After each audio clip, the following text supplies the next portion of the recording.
नमस्कार, मैं रचना शर्मा चढ़ती कला टाइम टीवी देख रहे सभी दर्शकों का स्वागत करती हूं। आप देख रहे हैं उत्तर प्रदेश के विशेष समाचार।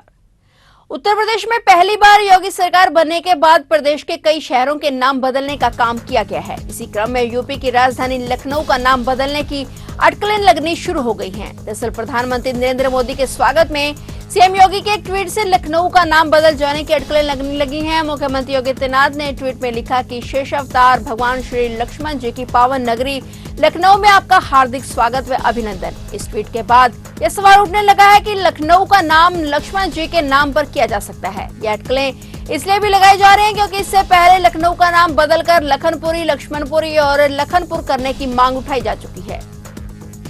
उत्तर प्रदेश के मुख्यमंत्री योगी आदित्यनाथ ने आज मंगलवार को अधिकारियों को 12 से 14 वर्ष तक के बच्चों के लिए चल रहे कोविड रोधी टीकाकरण के अभियान को तेज करने का निर्देश दिया और कहा कि बच्चों की स्वास्थ्य सुरक्षा को लेकर सतर्क रहना होगा। मंगलवार को वरिष्ठ अधिकारियों के साथ राज्य में कोविड-19 की स्थिति की समीक्षा करते हुए सीएम योगी आदित्यनाथ ने कहा कि सभी पात्र बच्चों का जल्द से जल्द टीकाकरण कराना सरकार की प्राथमिकता है। उन्होंने कहा कि 12 से 14 साल तक के आयु वर्ग में बड़ी संख्या में बच्चे अभी टीका नहीं ले सके हैं, इसलिए इस अभियान को तेज करने की जरूरत है। मुख्यमंत्री ने कहा कि अधिक संक्रमण दर वाले जिलों में सार्वजनिक स्थानों पर मास्क लगाने की व्यवस्था प्रणाली प्रभावी ढंग से की जाए। और योगी ने यह भी कहा कि कोविड टीकाकरण अभियान की प्रगति संतोषप्रद है, किंतु बच्चों के टीकाकरण अभियान की ओर तेज करने की आवश्यकता है। उन्होंने कहा कि 32 करोड़ 9 लाख से अधिक कोविड टीकाकरण के साथ ही 18 वर्ष से अधिक आयु की पूरी आबादी को टीके की कम से कम एक खुराक लग चुकी है, जबकि 90% से अधिक वयस्क लोगों को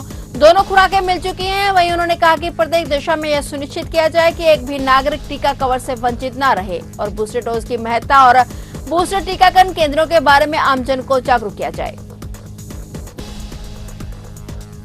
वाराणसी की ज्ञानवापी मस्जिद सर्वे इन दिनों खूब सुर्खियों में है। बता दें कि मस्जिद सर्वे के दौरान हिंदू पक्ष की तरफ से 12 फीट 8 इंच लंबे शिवलिंग मिलने के दावे किए गए हैं और जिसके बाद कोर्ट की तरफ से उसे सील करने का भी आदेश दिया गया था। वहीं अभी इस बीच AIM चीफ और सदुद्दीन ओवैसी ने ज्ञानवापी मस्जिद सर्वे को लेकर केंद्र सरकार पर बड़ा हमला बोला है। उन्होंने ट्वीट कर लिखा कि अगर इतिहास की बात करनी है तो बात निकली है जो दूर तक जाएगी। बेरोजगारी, महंगाई वगैरह के जिम्मेदार औरंगजेब ही हैं। उन्होंने कहा कि प्रधानमंत्री मोदी नहीं औरंगजेब ही हैं।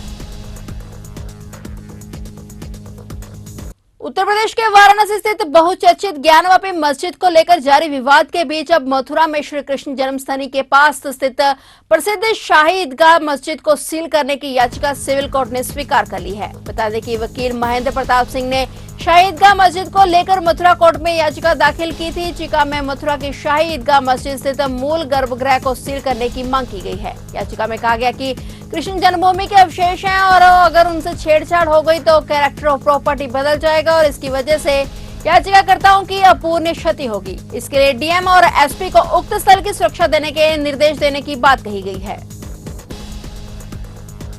उत्तर प्रदेश में किसी भी प्रकार की आपदा के दौरान जनसामान्य को तत्काल सहायता पहुंचाने के लिए आपदा मित्र और आपदा सखी तैनात किए जाएंगे। योगी सरकार ने राज्य में प्राकृतिक आपदाओं से निपटने की योजना को अमली जमा पहनाने के तहत यह पहल की है। राज्य सरकार की ओर से मंगलवार को जारी बयान के अनुसार बारिश, ओलावृष्टि, बाढ़ के दौरान होने वाले नुकसान को रोकने और लोगों की जान बचाने का मजबूत तंत्र स्थापित किया जा रहा है। इसके लिए राज्य आपदा प्रबंधन प्राधिकरण के साथ मिलकर योगी सरकार प्रदेश के 25 जनपदों में आपदा मित्र और आपदा सखी योजना का विस्तार करेगी। योजना में जनपद के 18 से 40 आयु वर्ग के ऐसे वॉलंटियर्स को प्राथमिकता दी जाएगी जो सिविल डिफेंस, होमगार्ड और कम्युनिटी सर्विस व तैराकी में अनुभव रखते हों। आपदा रिस्पांस ऑपरेशन को उनके पूर्व का भी अनुमान होगा। गौरतलब है कि सरकार जहां अगले 6 महीनों में राज्य आपदा प्रबंधन योजना को आगे बढ़ाते हुए आकाशीय विद्युत के लिए लाइटनिंग सेफ्टी प्रोग्राम के क्रियान्वयन की तैयारी कर रही है, वहीं जिला स्तरीय इमरजेंसी ऑपरेशन सेंटरों का सुदृढ़ीकरण करने की कार्य योजना भी बना रही है।